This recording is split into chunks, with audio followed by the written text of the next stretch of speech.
अमर रहे भारत माता की। आज चामुंडिया के अंदर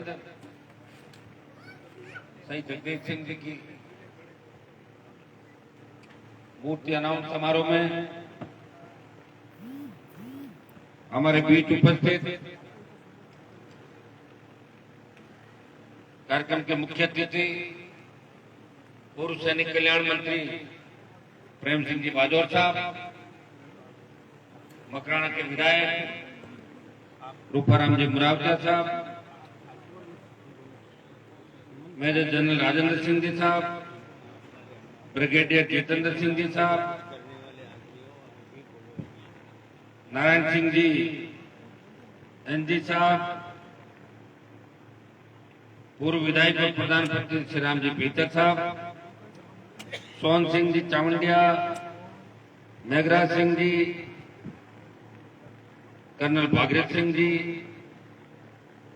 प्रेम जी खोकर, पूराराम जी शेषमा, भाई प्रकाश भाकर, नारायण जी मेंढकिया साहब, सम्मानित मंच, सामने विराजे हुए सरपंचगण, मकराना के जनप्रतिनिधिगण, उपस्थित मौजूद बुजुर्गों, नौजवान साथियों, माताओं बहनों, प्यारे बच्चों, मेरे पत्रकार भाइयों,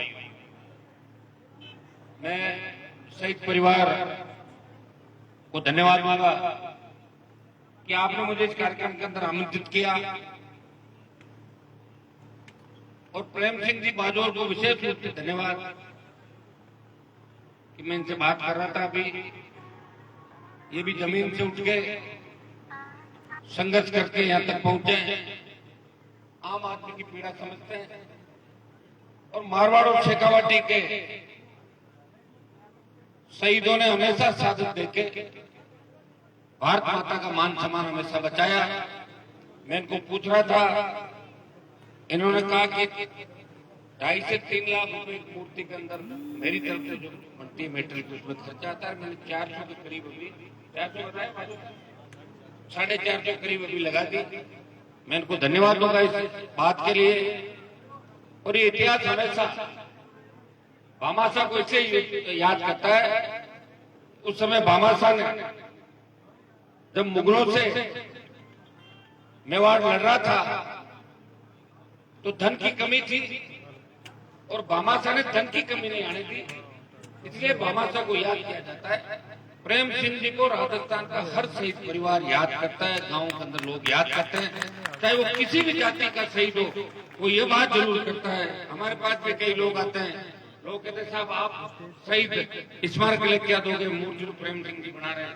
मैं इनको धन्यवाद दूंगा। मैं भी आपको विश्वास दिलाता हूं, इस नागौर में राजस्थान के किसी भी कोने, देश के किसी भी कोने, किसी भी शहीद परिवार अगर हमारी आवश्यकता, अगर उसका शहीदों के मैं बहुत से मामले देखता हूँ, शहीद वीरांगनाओं को देखता हूँ कलेक्ट्रेट के चक्कर लगाते हैं, सचिवालय के चक्कर लगाते हैं। शहीद जब होते हैं उस समय तो नेता आते हैं, अधिकारी आते हैं, इनके फौज के अधिकारी आते हैं, बड़ी बड़ी घोषणाएं कर जाते हैं, लेकिन बाद में वो परिवार भटकते रहते हैं, उनकी कई मांगे पूरी नहीं होती। कई जमीन आवंटन के मामले होते हैं, पेट्रोल पंप की एजेंसियां जो दी जाती है शहीदों को, जो सरकारी मापदंड होते हैं उसमें भी शहीद परिवारों को बड़ी दिक्कत आती है। मैं आपको विश्वास दिलाता हूँ, जहाँ भी मेरी आवश्यकता पड़े आप टेलीफोन करना, मुझे याद करना, शहीद परिवार जहाँ भी लगे सरकार के अंदर कोई मामला अटका है उसका पूरा करने का प्रयास करेंगे। और एक भरोसा आपको दिलाता हूँ कि हनुमान बेनीवाल जिस तरह जगदीश सिंह जी ने देश के लिए लड़ते हुए 1971 की लड़ाई के अंदर साधन दी, मैं इनकी पूरी जीवनी पढ़ रहा था और उस समय, आज तो भारत के पास अत्याधुनिक हथियार है, हर चीज है हमारे पास, इसलिए पूरा वर्ल्ड भारत एक महाशक्ति बन गया और पूरा विश्व भारत से डरता है कि भारत किधर जाएगा। अब यूक्रेन रशिया का जो झगड़ा चला, पूरे संसार की नजरें थी कि भारत का निर्णय क्या होगा। अब जो भी राजनीतिक निर्णय रहा, मैं इसमें नहीं पढ़ना चाहता, लेकिन जो भी रहा होगा ये यहाँ के नेताओं की सोच होगी, लेकिन भारत महाशक्ति बन चुका है, कोई दो राय नहीं। और भारत के अगल बगल के जो भी देश है जो हमेशा भारत को कमजोर करना चाहते थे, उनको भी पता है कि इंडिया को अगर आर पार छेड़ लिया तो इंडिया नेश नाबूद कर देगा, हमें बर्बाद कर देगा। वो डर और खौफ चाइना और पाकिस्तान के अंदर भी, क्योंकि चाइना के अंदर जो गुत्तम गुत्ती वाला झगड़ा बीच में हुआ था, उसके अंदर भी कई चाइना के सैनिकों को भारतीय सैनिकों ने उठा के नदी के अंदर फेंका और मार दिया था। इसके अंदर सादत हमारे सैनिकों की हुई थी, लेकिन चाइना के ज्यादा लोगों को भारतीय सैनिकों ने उठा के नीचे फेंक दिया था। आज भी हिंदुस्तान की थल सेना सबसे मजबूत थल सेना, ये सौभाग्य हमारा इतने वर्षों की गुलामी के बाद अंग्रेजों ने हिंदुस्तान को बर्बाद करके छोड़ दिया, 200 साल तक राज किया, कितनी सादत उस समय भी हमारे लोगों ने दी थी। और इसके बाद जो भी हालात बने, सबसे बड़ा देश, सबसे बड़ा लोकतंत्र, पड़ोस का मुल्क पाकिस्तान है, बस सरकार के खिलाफ एक बयान लेके देख उसकी गर्दन सर धड़ से अलग कर देगा। ये हिंदुस्तान है, चाहे जो बकवास कर दो इस देश के अंदर, कोई कानून ये कहता है ठीक है नहीं करता है माफ। या तो जो डाकू है चंबल, उन आतंकवादियों को, उन माओवादियों को, उन नक्सलवादियों को, उनको भी मुख्य धारा के अंदर लाने की बात की जाती है। सरकारें कितनी सॉफ्ट है लोकतंत्र के अंदर कि भाई मुख्य धारा के अंदर ले आओ, अब इनको इंसान बनाओ। ये हिंदुस्तान की परंपरा है, ये संस्कृति है, ये सबको घुल मिल के रखती है। और यहाँ अगर किसी व्यक्ति को सड़क पर मारते हैं तो चाटने ऊपर पड़ जाए तो उसके सड़क चलने वाले मारो मत जाए, दया मेरे से पूर्व रूपाराम जी ने सारी बात बात बताई थी। प्रेम सिंह जी ने भी कई कैसे बताए। प्रेम सिंह तो विदेश गए हुए हैं, मैं तो विदेश गया हुआ नहीं, एक आध किस्सा मैं भी ये हमारा हमसे पहले मैं इनको कह रहा था, मैं थोड़े टाइम आप सत्ता के अंदर रह गए थे, हमारे पास सत्ता का योग नहीं है।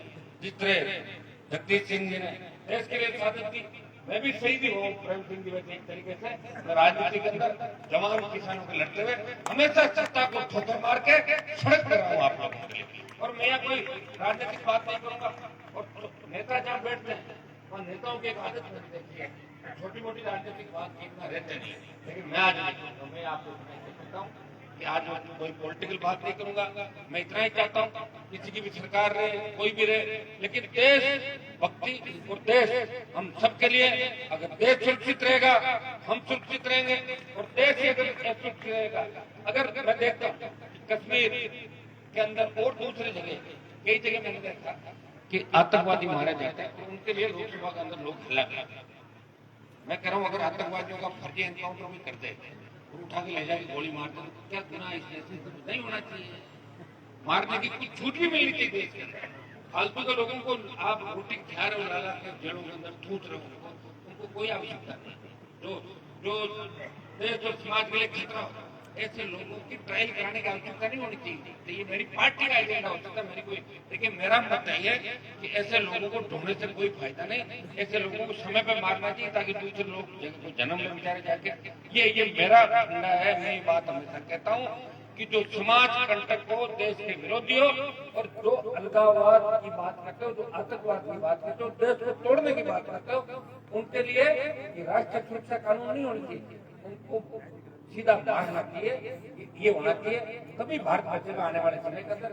क्योंकि भारत ने जो बड़ा हृदय रखा, उसकी वजह से बाहर की सीमाएं तो हमारी हर जगह बलिदान हो रहे हैं। आज देखिए जब मोदी जी प्रधानमंत्री बन गए, कैसा लग रहा था कि सादत कम हो जाएगी। प्रेम सिंह जी, मेरी बात आपको थोड़ी सी चुभेगी, लेकिन भारतीय जनता पार्टी की 7 साल तक सरकार है और बहुमत से सरकार है, लेकिन सादत रुकी नहीं है। शहीद ज्यादा होने लगे लोग, इस ओर भी ध्यान आपको देना होगा। खाली बातों से काम नहीं चलेगा। छोटा मोटा अगर लटका झटका करना हो, मैं प्रधानमंत्री जी को मैंने एक दो बार खड़े होकर कहा था, एक आध बम इधर भी छोड़ दो पाकिस्तान की तरफ, देख लेंगे जो भी होगा होता रहेगा। वैसे भी लोग कोरोना में मर गए, कितने लोग मरे कोरोना में बताओ? 5-7 लाख से ज्यादा लोग कोरोना के अंदर चले गए, और 5-7 लाख लोग जाकर अगर पूरी शांति हमारे आने वाले पीढ़ी के लिए हो जाए तो वो खटका कर देना चाहिए, पीछे नहीं हटना। जो करना ही जब आप बता रहे थे कि 13 साल का बच्चा कह रहा था, यहाँ तो मैं तो 50 साल का सांसद कह रहा हूँ, मेरी बात मान लेते भाई करना चाहिए। जो रोज डराता हो उसको ऑपरेशन एक दिन कर देना चाहिए। तो तो एक का कर दोगे तो 50 और डरेंगे। इस तरह रूस का करने का मकसद क्या था? यूक्रेन पर कब्जा करके रूस को अपनी वर्ल्ड के अंदर राजनीतिक ताकत नहीं दिखाना चाहता। वो यूक्रेन को डरा के और वर्ल्ड में ये दिखाना चाहता है कि देखो अगर मेरे सामने कोई खड़ा हुआ तो मैं कुचल के रख दूंगा जैसे यूक्रेन पर। ये वो मैसेज देना था। ये इंडिया को कहीं कहीं मैसेज देना होगा। हमने हमेशा शांति की बात की, शांति हुआ क्या? हमने आतंकवादी छोड़े बदले के अंदर, छोड़े कोई भी सरकार रही थे, बदले में आतंकवादी छोड़े, अलगाववादियों को हम छोड़ के आए, ले जा। इन चीजों से भी अपने को सबक लेना चाहिए। रोज किसान के बेटे बेटियां, हमारे जगदीश सिंह जी जैसे भाई आज सेना के अंदर जाते हैं और देख के नारे लगते हैं कि अमर रहे। ये बात सही है, तो देश के लिए काम आता है। लेकिन जिनके परिवार होते हैं, बच्चे होते हैं, उन पर बाद में कैसी बीतती थी? उनका बाप चला जाता, जब उनका भाई चला जाता, माँ का लाल चला जाता, जगह खाली रह जाती है। तो इसके ऊपर भी सरकार को विचार करना चाहिए। अभी आर्मी भर्ती को लेके देश के बच्चे बहुत परेशान है। मैं बहादुर साहब को कह रहा था, मैं 3-4-5 बार इस मामले को मैंने उठाया। पहले हमारी नागौर की सेना भर्ती जोधपुर के अंडर में ले जाके उदयपुर बच्चों को ले गए। मैंने पूरा प्रयास किया और खींच के वापस नागौर ले आया। कोरोना लगातार आता रहा और 2 साल से नागौर ही नहीं, हमारी तो लिखित परीक्षा भी उदयपुर के अंदर हो गई नहीं हुई, बाकी रह गई थी, मेडिकल हो गया था, दौड़ वगैरह हो गई।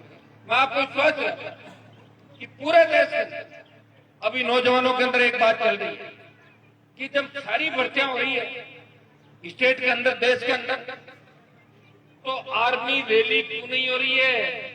सेना में जाने के लिए नौजवान उतावले हो रहे हैं और ओवरेज भी हो रहे हैं, 2 साल के भर्तियां नहीं हो रही। तो मैं लोकसभा के अंदर पुरजोर तरीके से मांग को उठाऊंगा, चाहे मुझे बैठना पड़ा तो बैठूंगा अंदर, और आर्मी भर्ती की घोषणा इस लोकसभा के क्षेत्र के अंदर दिल्ली की सरकार से करा के देश के नौजवानों को तोहफा देकर हम ये भी मांग करेंगे कि 2 साल से जो बच्चे ओवरेज हो गए उनको छूट दी जाए। कोरोना काल के अंदर हर जगह आपको छूट दी है, ताकि हमारे बच्चे आर्मी के अंदर जाने के लिए जो उनका जज्बा है वो हमेशा आर्मी के अंदर इसलिए नहीं जाते खाली लोगों को नौकरी लग जाएगी, वो देश सेवा के अंदर तत्पर रहकर तैयार रहता है। अभी बीच में नौका के अंदर एक कार्यक्रम में गया था, मैं सही थी, तो बच्चा 7-8 साल का था।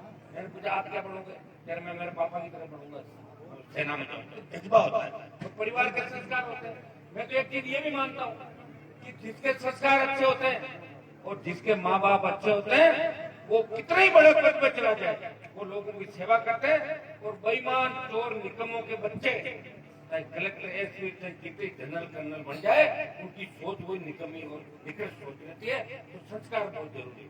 संस्कार जिस माँ बाप के बच्चे में अच्छे आएंगे वही आगे बढ़ते। अभी प्रेम रूपाराम जी ने कहा ना, किसने कहा था कि शमशान में, प्रेम सिंह जी ने कहा कि भाई जो नकटे निकृष्ट लोग होते हैं, दिल समाज कंटक होते हैं, मर जाता है, लोग शमशान में बात करते हैं कि ठीक रहा चला गया। ये सही बात है। तो ऐसे लोग तो कितने अच्छे पद पर रहते हैं, लोग उनको जरूर कुछ नहीं कहते, लेकिन याद जरूर करते हैं मैं आदमी नकली है और ये सही व्यक्ति नहीं। मैं आपको इतना ही विश्वास करता हूँ, नागौर जिले की जो जिम्मेदारी आप लोगों ने मुझे दी, पार्लियामेंट के अंदर भेजा, मैं गठबंधन के अंदर पार्टी के साथ गया, लेकिन कुछ मुद्दों को लेकर जो आरएलपी पार्टी मैंने बनाई थी, मुझे लगा किसान के मामले के अंदर, देश का किसान तकलीफ के अंदर है। और हनुमान बेनीवाल उस समय साधक देनी थी, तो सत्ता छोड़ के सड़क पर अगर देश का कोई सांसद बैठा, वो नागौर का सांसद देश के हाईवे को जाम करके सड़क पर बैठ के संदेश पूरे देश के अंदर दिया कि मैं उस मिट्टी से आता हूँ, मैं उस नागौर की धरती से आता हूँ जहाँ शहीदों और लोक देवताओं की गाथाओं से इतिहास भरा पड़ा है। और भाइयों, अच्छे बिल सरकार का आता है, उनका समर्थन भी करता हूँ। 370 जोरदार समर्थन मैंने क्या आज भी करता हूँ, लेकिन मुझे कोई लगता है कि किसान और जवान विरोधी बात है। लोकसभा के अंदर जो तरीके राजस्थान सरकार का ट्वीट का मामला हुआ, पेपर बिके, हनुमान बेनीवाल ने लोकसभा के अंदर मजबूत तरीके से बात की, पैरोकारी करी, 2, 3, 5 बार ट्वीट रद्द हुई। हमारी मांग तो ये थी कि दोनों रद्द होनी चाहिए, प्रयास किए। सारी बातें हाथ में नहीं, आप जानते हो लोकतंत्र के अंदर सब कलम की ताकत जिसके पास होती है, उसी वही अपने लोगों को भला करता है। जनता की ताकत होती है, वो संघर्ष कर सकता है, सरकार को झुका सकता है। मैं तो पिछले 15 साल के अंदर आपको पता, सत्ता छोड़ के हमेशा आपके साथ रहा। और राजस्थान के अंदर ये इतिहास मेरे नाम मिला, नेता बड़े बड़े होंगे, मैं नहीं कहता, बहुत बड़े बड़े नेता राजस्थान के नाम बड़े बड़े, लेकिन खुद की पार्टी बनाकर कोई नेता राजस्थान में लंबे समय तक नहीं लड़ सका। हनुमान बेनीवाल ने पार्टी बनाई, उस पार्टी में 36 कौम के लोगों को टिकट दिए, 3 विधायक बनाए, उन्होंने 2 शेड्यूल कास्ट के भाइयों को साथ लेकर खुद गया और 57 उम्मीदवार लड़ाए और पंचायत चुनाव लड़ाए। 4 मेरे प्रधान, 1 समर्थित प्रधान और म्यूनसिपलिटी के चुनाव लड़ाए और एक नगर पालिका का चेयरमैन बनाकर संदेश दिया देश के अंदर कि राजस्थान में भी क्षेत्रीय पार्टी हो सकती है, मजबूत प्रांत है। ऐसा नहीं है एक बार कांग्रेस को हराने के लिए भाजपा और भाजपा को हराने कांग्रेस, हम वोट देने के लिए पैदा हुए। हम ये चाहेंगे कि सरकारें ठीक करे। अभी बाजोर साहब ने कहा ना कि बीजेपी का आदमी भी अगर गलत टिकट लेके आ जाए तो वोट मत देना। मेरी लड़ाई यही है, व्यवस्था परिवर्तन की लड़ाई। मैं चाहता हूँ कि देश में कर्ज मुक्त किसान हो राजस्थान में। किस बात का टोल ले रहे हो आप हमसे? डीजल पेट्रोल पे सेस ले रहे हो, रोड टैक्स ले रहे हो, और जब हमारी टोल टैक्स 3 टैक्स, आप 3 लेयर का टैक्स आप दे रहे हो एक आदमी से, वो गाड़ी खरीदेगा तो पैसा लोगे उससे। डीजल पेट्रोल की बढ़ी हुई दरें हम दे रहे और टोल दे रहे। बिजली उत्पादन हम कितना कर रहे हैं? फ्री बिजली राजस्थान के किसानों को मिलनी चाहिए, गैर लोग उपभोक्ताओं को आधी दर पर बिजली मिले, मेरे छोटे भाई को रोजगार के साधन मिले, 4 लाख खाली पद भरे जाए और संपूर्ण कर्ज माफी। कांग्रेस की सरकार ने कर्ज माफी की बात नहीं, बीजेपी की सरकार, दोनों मिलकर एक कोई भी सरकार पूरा कर्जा माफ नहीं कर सकती। 1,20,00,000 करोड़ का कर्जा राजस्थान के अंदर है ऊपर किसानों के। एक बार कर्ज मुक्त किसान हो जाए तो 70 साल बाद जो किसान आत्महत्याएं कर रहे हैं,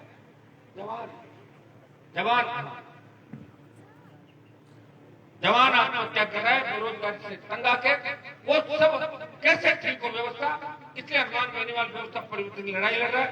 और अभी मुझे इन्होंने बताया कि कैसी कोई व्यक्ति उठाता है और उसके जब टेन्योर के अंदर उसकी डेथ हो जाती है तो उसका कर्जा तो माफ होना ही चाहिए। उसको अतिरिक्त हमारे फसल बीमा के नाम से कितनी लूट बेचारे की बताओ, प्रीमियम लेते हैं। कहीं आता है क्या फसल बीमा किसी के पास? नहीं आता। रोज अखबार में रोज आता नहीं। कंपनियां बड़े घोटाले करके मंत्रियों को कर लेती है, मुख्यमंत्रियों को कर लेती है। मैं एक पढ़ रहा था कि 20,000 करोड़ का कंपनी ने पैसा लिया, 20,000 करोड़, और क्लेम लिया 100 करोड़। कितने 1000 करोड़? 2 मंत्रियों को राजी किया, सीएम का थैला दिया, चलते बढ़ो। तो भाइयों कौन सुनता है? इसलिए हनुमान बेनीवाल ने ठान लिया कि व्यवस्था परिवर्तन की लड़ाई लड़ूंगा, प्रयास करूंगा, संघर्ष करूंगा और आपका मान और सम्मान बढ़ाऊंगा। हिंदुस्तान की सबसे बड़ी पंचायत के अंदर मुझे इस बात की खुशी, देश के किसी भी एमपी को पूछ लोगे और किसी भी कोने में चले जाओगे तो नागौर को और हनुमान बेनीवाल को 5-10 आदमी उस लोकसभा में जरूर जानते हैं, चाहे साउथ का इलाका हो, चाहे नॉर्थ ईस्ट का हो, चाहे उत्तरी भारत का हो। और एक बात मैं आपको बताता हूँ कि हमेशा जहां भी अन्याय होता है, चाहे किसी भी जाति के साथ अन्याय हो, मैं और मेरी पार्टी हमेशा तैयार रहती है। आज भी ब्राह्मण समाज का बच्चा जो 5-7 दिन पहले टोल राजा टोल पे, जब कल तो कई लोग मेरे बाद मैदान छोड़ गए, सब लोग बोले तो हम नहीं रहेंगे, पुलिस आ गई, लाठी हो गई, चुनाव हो रहा। मैंने कहा सब लोग बैठे रहो, जब तक इसको न्याय नहीं मिलेगा पहले मेरे एमएलए जाएंगे, उसके बाद लाठी में जाऊंगा। हमारी जो कंपनी है वो यही है, आरएलपी पार्टी। और आप भी लड़ रहे खुद के लिए नहीं। अगर मुझे सत्ता में शामिल होना होता मैं तो अभी हो जाऊँ, कल सुबह हो जाऊँ सत्ता में शामिल दिल्ली में, और यहाँ होना चाहता था। स्टेट तैयारी बैठा शामिल सत्ता छोड़ के मंत्री पद 20 साल से छोड़ के लगातार लड़ाई लड़ी और मैंने संतरी बनकर आपकी सेवा करी। उसी का परिणाम है कि राजस्थान का जवान और किसान हनुमान बेनीवाल को अपने आदर्श के रूप में, भाई के रूप में मानता है। और ये मानता है कि अगर कोई मामला, कई बच्चे दिल्ली में ऐसे चाहते हैं मेरे पास कि साहब ये कोई नहीं उठा सकता मामला देश में, ये मामला ऐसा है। तो मैंने कहा मेरे पास क्यों आए हो? पीछे तो आपके पास आए, कोई नहीं उठा सकता, इसे आप उठा दो। मैं उठा दूंगा भाई, मैं प्रयास करता हूँ, कोशिश करता हूँ। इसलिए आपको खुशी होनी चाहिए कि देश के प्रमुख जो 10-11 सांसद बोलते हैं उसमें मेरा 10-11 में नंबर है। मैं सबसे ज्यादा प्रयास करता हूँ, कोशिश करता हूँ और हर वक्त लोकसभा में देने का भी काम करता हूँ। जहाँ बड़ा काम हो, आवश्यकता हो, तो वहाँ भी मैं प्रयास करता हूँ। आप लोग उपस्थित थी, नारायण सिंह जी और शहीद परिवार की, एमएलए साहब की, सबकी इच्छा थी कि मैं इस कार्यक्रम पर उपस्थित हूँ।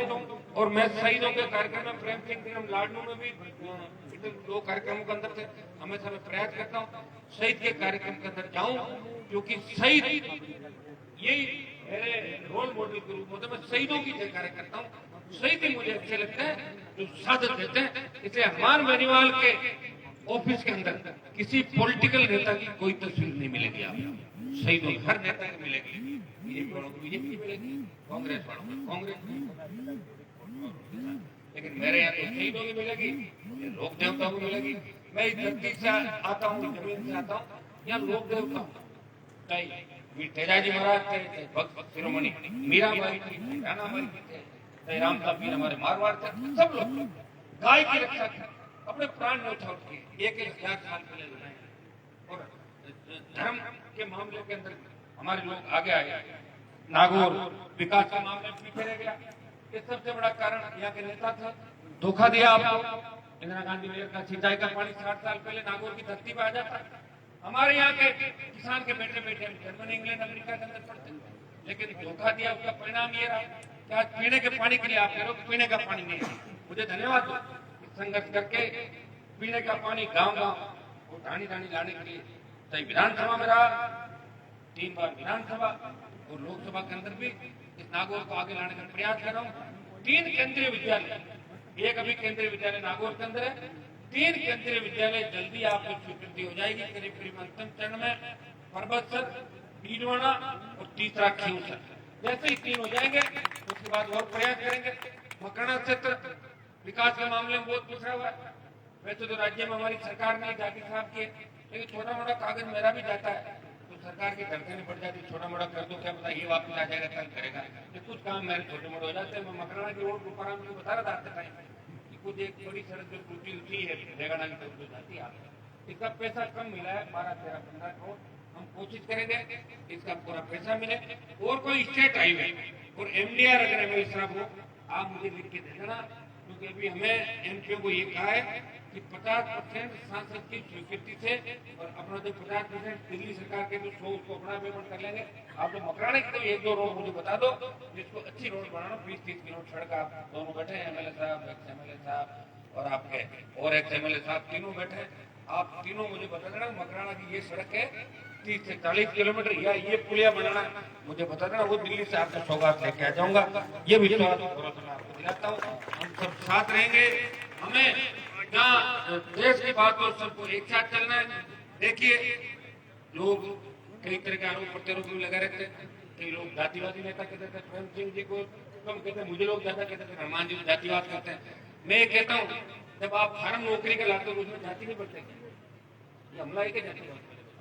जातिवाद में तो पुराना सारा जातिवाद ही जब पैदा होता है, धरती में इंसान आता है तो जाति में जन्म लेके आता है, धर्म जाति ये सारा। लेकिन एक चीज आपने देखी होगी, हम अन्याय के खिलाफ हमेशा बिगुल बजाते हैं। चाहे मेरी जाति का व्यक्ति का अन्याय कर रहा है और उसके खिलाफ भी अगर राजस्थान में सबसे पहले बोलेगा तो हनुमान बेनीवाल बोलेगा तो अन्याय नहीं होना चाहिए, अत्याचार नहीं होना, अन्याय करने वाला कोई भी व्यक्ति हो, इस सिद्धांत का व्यक्ति। और इसी का परिणाम है कि आप लोगों ने हमेशा मुझे आशीर्वाद दिया। जब भाजपा का तूफान चला, आपने पहिया रोक दिया था भाजपा की रेल का, क्योंकि मुझे विधायक बना के 9 बीजेपी को दिए, कांग्रेस को रोका।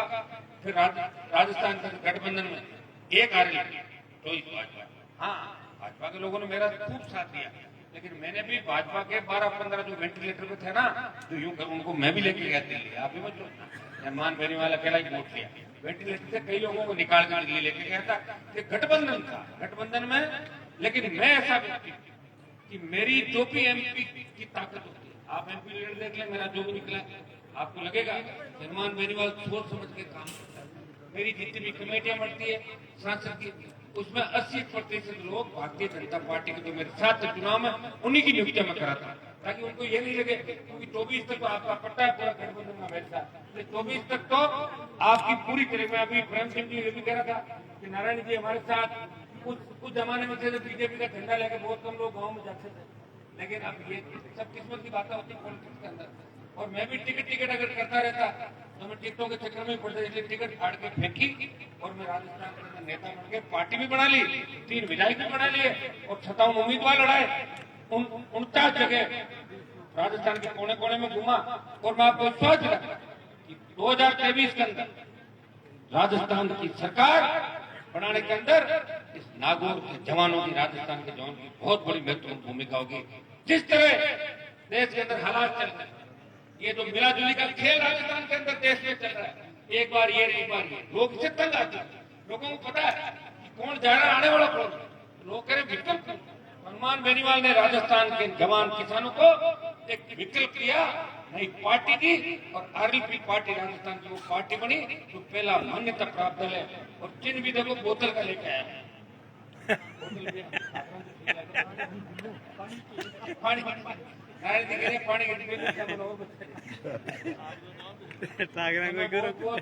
आप सबको धन्यवाद दूंगा।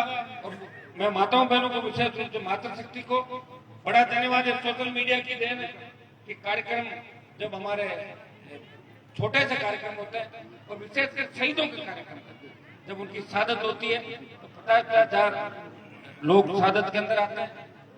एक जमाना था कि शहीद का बैग और बिस्तर आता था। एक जमाना है कि आप 1962 से लेके उन सबको सरकार चिन्हित करके, और प्रेम सिंह जी को इसके लिए धन्यवाद कि हमारे नागौर के अंदर आप हर कार्यक्रम के अंदर सारे उसमें रख रहे, हमें भी प्रेम सिंह की आप इसके अंदर जोड़े। जब भी कोई हो आप हमारे पास भेजा करें, प्रयास हम करेंगे, हम सब मिलकर करेंगे, निश्चित रूप से बहुत अच्छा इसका जाएगा। और हमें इससे मिट्टी जिसके अंदर पैदा हुआ है इसका कर्ज हमारे ऊपर है। कर्ज मिट्टी का उतारने के लिए हर फील्ड के अंदर, आर्मी के अंदर सेवा करके, हम राजनीति के अंदर सेवा करके, कोई अधिकारी है, कोई कर्मचारी है, आम जन भी, सब लोग जब एक होंगे तभी भारत आगे जाएगा, तभी राजस्थान आगे जाएगा, तभी हमारा नागौर आगे जाएगा। मैं जब यूनिवर्सिटी का प्रेसिडेंट हुआ करता था उस समय नागौर के 60-70 बोर्ड थे जो पढ़ने वाले थे मुस्लिम कॉलेजों को, और आज उसी नागौर जिले के 3 होगा ना मेरे साथ था, तो आज 3 से 4 हजार नागौर के बच्चे बच्चियां जयपुर के अंदर कोचिंग कर रहे हैं, पढ़ रहे हैं। एक इसी नागौर में 20 साल के अंदर कितना बड़ा पड़ा। अगर समय शिक्षा की जोत जगाई जाती तो हमारा जिला राजस्थान में अग्रणी जिला होता। लेकिन नेताओं की सोच का ही परिणाम था कि हमें जानबूझ के पीछे धकेल दिया। कभी जाति की बात आते हैं, कभी दूसरी आते हैं, उनका खुद का मन होता तो गले मिल जाते, और मन नहीं होता तो वापिस हो जाते।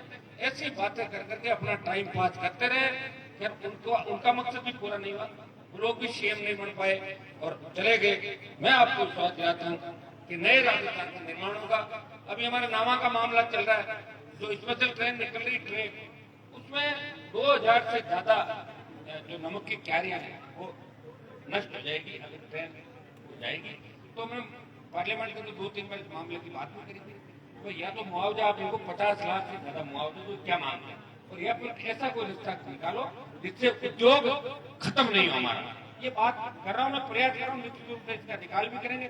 मकराना का मार्बल, जाकिर साहब एमएलए साहब, मकराना का मार्बल और ग्रेनाइट 3 दिन पहले जब मैं डिमांड में बोल रहा था, मैंने कहा आप इटली का दूसरा मार्बल ग्रेनाइट मंगा रहे हो वर्ल्ड का, आप उनको मत मंगाओ, लोग उनको लेंगे भी नहीं। आप जो जीएसटी 18% की है ना मार्बल ग्रेनाइट पे, इसको कम करके और 8% कर दो, दिल्ली की सरकार, सारे लोग ही लगाएंगे। और अपना स्वदेशी का जो नारा लगा था ना, स्वदेशी माल होना चाहिए, स्वदेशी होना चाहिए, अपना आप हो जाएगा। आप इसको 18% करोगे, ये माल लोग लेंगे। तो भाइयों, इसके लिए भी हनुमान बेनीवाल हर व्यक्ति आवाज, हर व्यक्ति, चाहे उद्योग लग रहे हैं, चाहे तेल कंपनियों के अंदर दूसरी फैक्ट्रियां लग रही है, मैं कहता हूँ कि कानून बनना चाहिए प्रदेश और देश की सरकार का कि 80% रोजगार स्थानीय लोगों को मिले, वहां के बच्चों को। ऐसी बेरोजगारी की समस्या का ठोस समाधान होगा। मैं 3-4 चीज ये भी मांग कर रहा हूँ कि जो हमारे 12 जिले ईस्टर्न केनाल या 12 जिलों की जो परियोजना है उसको राष्ट्रीय परियोजना घोषित करें। तो कोटा से लेकर जयपुर से भरतपुर, अलवर, दौसा, करौली, इन तमाम जिलों में सिंचाई की व्यवस्था भी हो जाएगी, पीने के पानी की व्यवस्था हो जाएगी। और पानी कौन सा लेंगे, जो नदियों का पानी व्यर्थ में बह रहा है, उस पानी से इतने सारे खेतों में सिंचाई होती है। ये सरकारों की सोच होनी चाहिए। सरकारों की सोच होगी तो अपना काम हो जाएगा। हमारे से पहले नेताओं की सोच ये होती थी, वो तो भाषण देते थे कि बिजली आएगी तो करंट आ जाएगा, रेल आएगी तो चोर आएंगे, तो फिर कहां से सोच होती। इसी सोच के साथ चले। अब हम आए, हमने कहा चिंता करने की आवश्यकता नहीं है, थानेदार से डरने की जरूरत नहीं है, कानून हाथ में मत लो, लेकिन अगर सही हो हिलो मत। थानेदार भी आपके उससे आपको जो टैक्स लगता है ना, उसी से थानेदार को तनख्वाह मिलती है। थानेदार से कौन डरे, बेईमान आदमी डरे, सीधा आदमी कैसे डरेगा। यही नागौर था। मैं जब आया एक हेड कांस्टेबल ज्ञापन लेता था और लोग दूर चले जाते, यही नागौर। एक मिनट के अंदर हजारों की तादाद में लोग आते हैं और आईडी लीजिए और इसकी सड़क पे परेड कर लेते हैं। परेड कराई इस नागौर के अंदर। तो भाइयों, मजबूती रखो, हिम्मत रखो, ताकत के साथ आगे बढ़ो। और मैं विशेष रूप से नौजवानों को, छोटे भाइयों को संदेश दूंगा, नशे की प्रवृत्ति से नौजवान रसातल कर लेते हैं। चरस, इसमें एमडी, गांजा, भांग, अफीम, अगर इस तरह करने लग जाओगे तो फिर इस देश की शहीदों की कौन सी बात रहेगी। भाइयों, नशे को छोड़ना है। नशा एक ही रखना, माता पिता की सेवा करके मेरा कैरियर ठीक हो, मैं आगे बढ़ूं। हाँ, आगे बढ़ने कोई बगल में फॉर्च्यूनर वाला जा रहा है तो और जरूर करनी मेरे पास फॉर्च्यूनर हो, लेकिन ऐसा नहीं हो कि उसकी चुरा के रात को ले आऊं। ऐसी भी नीयत नहीं होनी चाहिए। ये काम हमें करना है, आगे बढ़ने का प्रयास करना है। और अगर नहीं मिले तो कोशिश करो बारम्बार। हमारे देश में देखो कि कब कब लड़ाई शुरू करी थी, लड़ते लड़ते कहाँ पहुंच गए। कई बार तो मेरे साथ वाले समर्थक कहते हैं कि साहब हम जब मर जाएंगे जब राज में शामिल होंगे, कितने सालों से लड़ा रहे, 25-30 साल हो गए, तो हम तो सत्ता के अंदर रहे नहीं। वैसे रूपाराम जी बाजवा साहब एक बार कम से कम सत्ता उसके अंदर मंत्री का इनके टेक तो लग गया। हम तो सत्ता में रहे, सत्ता के खिलाफ रहे। और मुझे लग रहा है योग संयोग मेरा एक ज्योतिष को मैंने दिखाया था। मैंने कहा अपना क्या है, बोले हनुमान जी महाराज ने तो कभी राज किया ही नहीं था, आप कहाँ से करोगे, आपका नाम है। मुझे लग रहा है मुझे ऐसे सेवा करते हुए पूरा जीवन बिताना पड़ेगा। लेकिन मैं इससे खुश हूँ कि आप लोगों का आशीर्वाद मेरे साथ है, आप मुझे मान सम्मान देते हो। प्रदेश और देश के किसी कोने के अंदर कई नेता ऐसे होते हैं, उनको कार्यक्रम कराने के लिए 20-20 दिन तक परेड करनी पड़ती है, गाड़ियां निकलनी पड़ती है और फिर भीड़ होती है 8-7 हजार। और हनुमान बेनीवाल को ईश्वर की इतनी कृपा है, मैं कह दूं कि मुझे 5 दिन बाद या 3 दिन बाद बड़ी रैली करनी है, तो 1,50,000 की रैली मैं नागौर में 5 दिन के अंदर कर सकता हूँ। ये आपने मेरी रैलियां भी देखी, भ्रामक भी तोड़े, लोगों का दिमाग भी ठीक किया। लोग कहते थे ना 1 लाख की भीड़ होगी, 7 लाख की बाढ़ में नागौर सीकर प्रेम सिंह के इलाके के अंदर, जहाँ आपकी 3 पार्टियां पहले से थी, कांग्रेस, बीजेपी, कॉमरेड, और वहाँ आरएलपी पार्टी की बीकानेर और जयपुर। ये बड़ी रैलियों का रिकॉर्ड भी आपके नागौर के नाम, आपके भाई के नाम और राजस्थान के जवानों और किसानों के आशीर्वाद के नाम से रहा। और मैं प्रयास कर रहा हूँ कि आप आगे बढ़े और राजस्थान के अंदर हमारा जो भ्रष्टाचार बड़ा राजस्थान हो गया, आज बच्चों के साथ जिस तरह दुष्कर्म की घटनाएं हो रही, गैंगरेप हो रहे हैं, इसके लिए कौन जिम्मेदार है? व्यवस्था जिम्मेदार है। कानून का डर खत्म हो गया, पुलिस का इकबाल खत्म हो गया, लोगों को डर नहीं है कि 2 दिन बाद बाहर आ जाएंगे। ये डर लोगों के अंदर होना चाहिए, खौफ लोगों के अंदर होना चाहिए। जब पंजाब के अंदर आतंकवाद चरम पे था तब लोग घरों से नहीं निकलते थे, और बेन सिंह जी मुख्यमंत्री बने और उनका आतंकवाद को खत्म करना है तो आतंकवादियों को भी खत्म करना होगा। और 1.5-2 साल के अंदर आतंकवाद को खत्म कर दिया। कुछ सही जरूर हो गए थे, लेकिन पंजाब को आतंकवाद मुक्त कर दिया। भाइयों, इसके लिए इच्छा शक्ति की आवश्यकता है। मैं विश्वास दिलाता हूं आपका सांसद इस नागौर को आगे लेके जाएगा, प्रयास करेगा। और दिल्ली से कोई ऐसी योजना नागौर के अंदर आए जिनकी बहुत समय से आपके यहाँ पे थी। और मैं प्रयास ये भी करूंगा कि नागौर में सैनिक स्कूल खुले, जब देश की 200 या 100 सैनिक स्कूलों की घोषणा करे उसमें नागौर का नाम आए। ये मेरा प्रयास रहा है और हमेशा से ये रहेगा, क्योंकि नागौर ने देश को बहुत सही की, बहुत साधक नागौर ने दी। और राजनीतिक रूप से भी नागौर जिला जिधर करवट लेता है तो 60-70 सीटें तो उधर करवट निश्चित रूप से ले लेती है। अब तो 100 से ज्यादा सीटें करवट लेगी। आप सब आशीर्वाद रखना। मैं पुनः सही परिवार को और आयोजन करता हूँ धन्यवाद दूंगा कि आपने इस कार्यक्रम के अंदर मुझे आमंत्रित किया। तमाम हमारे जो विधायक साहब, पूर्व विधायक, सारी तमाम, मुझे एक बात की भी खुशी है कि सारी पार्टी एक मिनट में बैठे और आराम से अपनी बात भी करी। एक छोटी सी 2 डिमांड यहाँ पाई। एक तो शहीद स्मारक के लिए तो 5 लाख की मैंने घोषणा की थी। इस 5 लाख के अलावा वो जितना भी पैसा 3-4-5 लाख और लगेगा, आप एस्टिमेट बना के मुझे दे दोगे। जितना एस्टिमेट आप बना के दोगे उतना पैसा शहीद स्मारक के लिए और अब से निकाल दूंगा, सारा बताएंगे। और दूसरी एक करनी गौशाला सेवा समिति का कागज मुझे दिया, तो 5 लाख रुपए कितने की करनी आप कहीं दे रहे हो, 10 लाख रुपए करनी गौशाला सेवा समिति की उसके अंदर देने की मैं घोषणा करता हूँ। और बाकी एमएलए साहब के पास आके क्या बजट हमसे ज्यादा हो गया। अभी जब गहलोत साहब की सरकार डगमग थी तो उन्होंने 5-5 करोड़ कर दी, डरते हुए विदाई की। अच्छा काम हो गया ये। और हमारा पैसा था, आपको पता, मोदी जी ने जब्त कर लिया। ध्यान है नहीं आपको? वैक्सीन लगी ना, वैक्सीन अरे काम देंगे जो दे देंगे आपको, 2 साल का तो करीब बादो साहब वो वैक्सीन में लग गया। चलो कोई नहीं, काम तो आप लोगों को आ रहा है भैया, हमें ऐसा लग रहा है बाकी तो दिल्ली की सरकार के पास कमी नहीं होती, लेकिन वो कह रहे थे कि आपके बच्चे से वैक्सीन लग गई, मान लिया हमने, वो क्या नहीं माने तो क्या करेगा, हमें कोई दे तो देंगे। हमने तो ये कहा था कि एमपी को 50 करोड़ रुपए, जब एमएलए को 5 दे रहे हो तो 8 वोट तक जोड़ लो 40 करोड़, जहाँ जाए घोषणा करें, काम करेंगे कभी तो लोग मानेंगे, काम नहीं करेंगे खाली भाषण तो आप भी नहीं सुनोगे, हमें पता। आप विश्वास दिलाता हूँ, मकड़ा सेक्टर जाकिर साहब, रूपाराम जी बैठे, श्रीराम जी बैठे, तीनों आप लोग यहाँ सड़कों पर पहले कुछ काम हो, लेकिन सड़कें मकड़ा की 3-4 प्रमुख सड़कें पूरी तरीके से टूटी है। एमएलए साहब इस बार आपने 70-80 किलोमीटर रोड़े दो, एक बार ऐसे गाँव को देना जहाँ बहुत ज्यादा आवश्यकता हो, और कुछ 20-30-40 किलोमीटर आप मुझे भी मकराना के अंदर देना, ताकि मैं आपकी दिल्ली से CRIF योजना के तहत उन सड़कों को करा के, पुल को करा के आपके यहाँ स्वीकृति दिलाऊं।